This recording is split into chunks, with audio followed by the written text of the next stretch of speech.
Welcome to Meet Me at the Equator, the Chi Channel's show dedicated to improving interpersonal relationships through education and understanding. I like to begin each show with a quote and mantra to focus on and revisit throughout the day. In case it doesn't stay with you, you can find it on our webpage at thechichannel.tv, Meet Me at the Equator. Today's quote is, "If you stop learning, you stop living." I could not locate the person to whom I can attribute this particular quote, so if you have that information and would like to share, please send us an email. In the meantime, think about it. If you stop learning, you stop living. And the mantra for this show today is reclassify. This will make more sense to you in a bit. Reclassify. So what does Chi have to do with relationships? While Chi is normally cultivated through a series of internal and external Tai Chi type exercises, we do need to keep from expending too much Chi in negative situations. In this episode, we're going to talk about ourselves. Sometimes, in order to improve our relationships with others, we need to first turn the spotlight onto ourselves. Understanding ourselves better can improve the relationships we have with others and keep us from expending Chi in the wrong areas. There are a variety of ways we can assess ourselves, but we'll start here by taking a kind of business approach. As part of this business approach, we're going to take an inventory, a personal inventory. A bit of guy talk for you fellas. We're going to check out our toolbox and perhaps even add a tool or two to our arsenal. Sound good?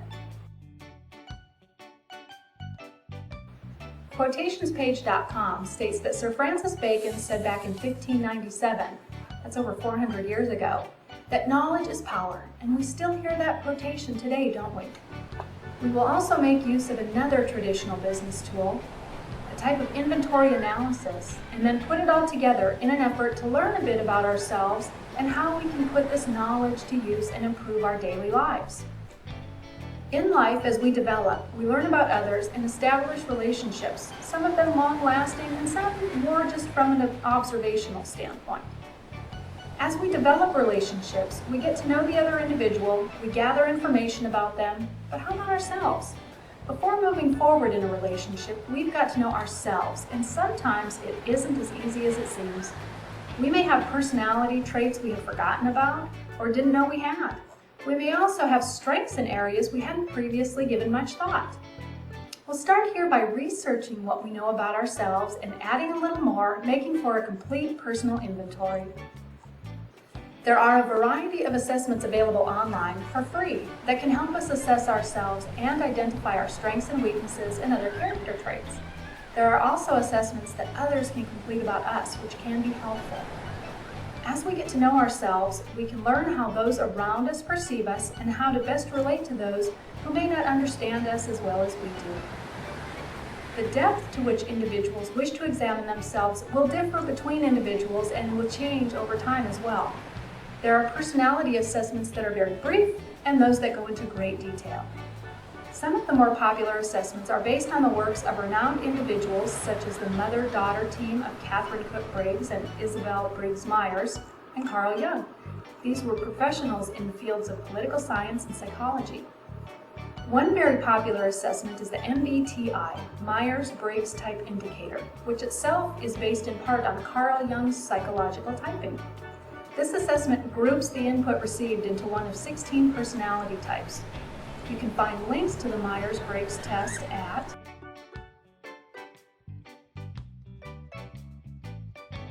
Using the Myers-Briggs test, my results are repeatedly ENTP, extroversion, intuitive, thinking, and perceiving. Since I get these results multiple times, I perceive them to be fairly accurate. My direct opposite would be ISFJ, introversion, sensing, feeling, judging. This gives me an idea of my traits versus that of others. Sometimes we may perceive ourselves to be something we're not, and until we actually take the time to examine ourselves in a rather microscopic way, we may be swimming against the tide, so to speak. Finding out what our true traits are can help reinforce what we believe and bring to light new ideas and possibilities. This information can help us find peace with who we are and direct us toward less nerve-wracking and even confrontational, counterproductive situations. One way to test the value of an assessment is to administer the test multiple times at different times of the day and even in different settings. The most consistent result will be the most accurate. If you are answering the questions honestly and not as you wish they were.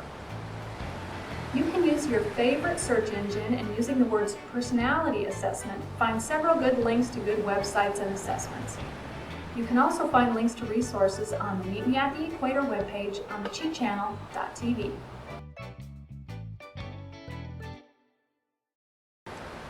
I also like to make use of a common assessment used in business, the SWOT analysis.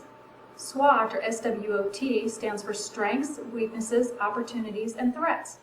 Using the information I gleaned from my personality assessments, I have prepared my own SWOT grid that looks like this.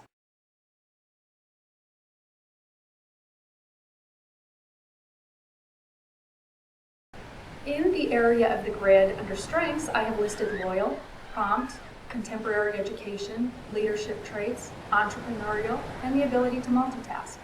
Under Weaknesses, I've just counted a few. I tend to be a bit too pragmatic and opinionated, and I do dislike math. I tend to be a little impatient as well, and that's all I'm going to give you. Under Opportunities, I have continued learning. My children are older and more dependent. It gives me more time for me. Under Threats, an obsolete education or perceptions, and also competition from the younger generation. For me, some of the most important aspects of evaluations are bringing forth areas of weaknesses or areas that can be improved. As a kid, I loved taking tests. Thankfully, my parents gave me the strength and never made me feel that my value was based on test results. I freely used the feedback to find areas in which I had the most room for improvement, just as I do with this SWOT, the contents of which do change over time.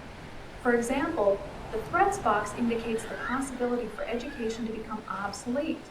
I can combat this with continuing education, licensing, and certification as needed, but I do need to identify that need first.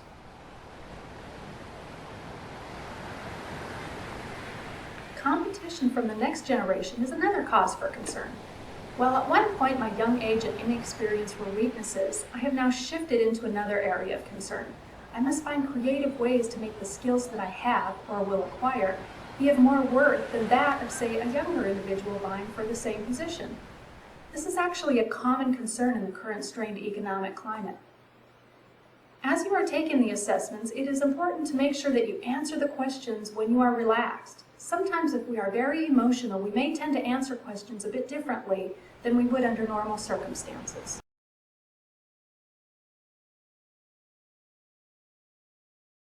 Remember too that these are just tools to use and not all tools fit the job. I have taken assessments that seem to be right on and others seem to be so far off that I was left laughing. But I think you'll find most of these tests provide pretty accurate snapshots of your personality, or at least your mood at the time you took the test. Once we're done with our chosen evaluations, we can compile, organize, and analyze the information, most of which has already been done for us, but it's fun and enlightening and encouraging to see how we look on paper, right? One thing I need to point out is that we did a great deal of classifying and judging during the evaluations, didn't we? And while this sort of profiling may be considered bad at times, is it really? From the time of birth and even before, we gather information and make judgments based on what we know, what is familiar to us. This is necessary for survival, and while not so much in the modern world, there are still times when it is necessary to profile and make judgment calls in order to preserve our well-being. Now, I'm not talking about creationism or evolution. Let's not get into that.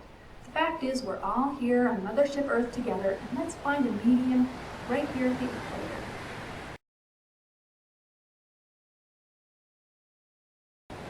We'll all be healthier if we just accept that we are human animals and we discriminate and judge and profile by instinct, and it's okay. There is science behind this. We've all seen the baby that screams the first time they see someone in sunglasses or someone with darker hair than the blondies they're used to, haven't we? The baby reacts to a fear of the unknown.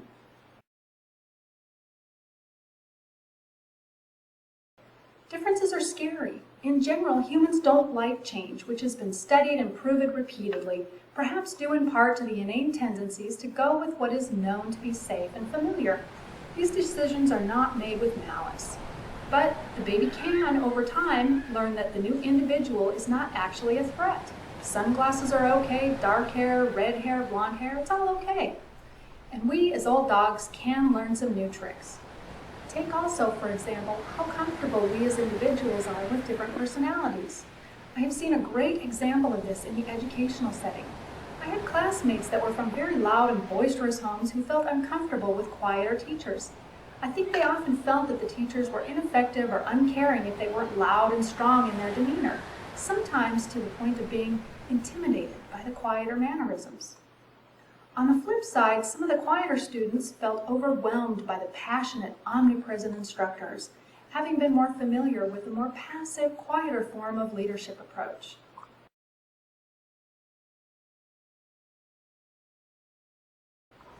Reclassify. Here's that word again. So what do we do with all of this? First, we need to stop beating ourselves up. We profile and we judge, and it's natural. Then let's start by renaming it classifying. We classify. What comes next? We can consciously use this information to make better decisions. Once we know that people with dark hair do not intend to harm us, we can make different decisions, like not firing every brunette in sight. Intellect must take over for instinct. We need to reclassify the information. One additional important piece of information to consider is this. We also project our own behaviors onto others. We tend to think that others will behave and react in a certain way, and when they don't, we're confused, even angry. For example, I tend to remain calm in extremely tense situations. In the past, when others didn't address these situations with the same calmness, I did not like it. But in part, through exercises such as these assessments and analyses, I have learned that we do not all react to the same situation the same way, and that's okay. I have learned to not feel threatened by the new approaches. So now that we've got a clear picture of who we are, we can ask ourselves if our habits and traits have negatively affected the relationships with those around us. If so, are you willing to make some adjustments? Once we identify the need to refile and reclassify our information, we can change our habits, or just learn some new ones. The instincts that become habits can be dangerous. A habit is described by dictionary.com as an acquired behavior pattern. One example of this is my habit of brushing my teeth with hot water. As a kid, we brushed with cold water, probably to save money and not use the hot water that was in the water tank. But as I realized that hot water cleans dishes better, and probably my teeth, I have developed a new habit of using warm water to brush my teeth.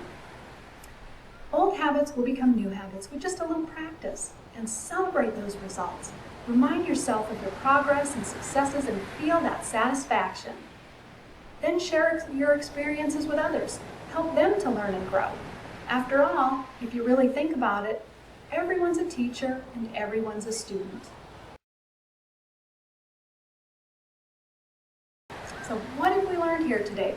How can we use this information to grow and improve our lives? Sometimes we need to step back and take a look at our own behavior before judging others. We need to accept that things will not always play out as we predict and expect, and that it's okay. And remember our quote and mantra from the beginning of the show. If you've stopped learning, you've stopped living. Let's not stop living. And this week's mantra, reclassify. Go over that a few times during the day and think of that word, reclassify.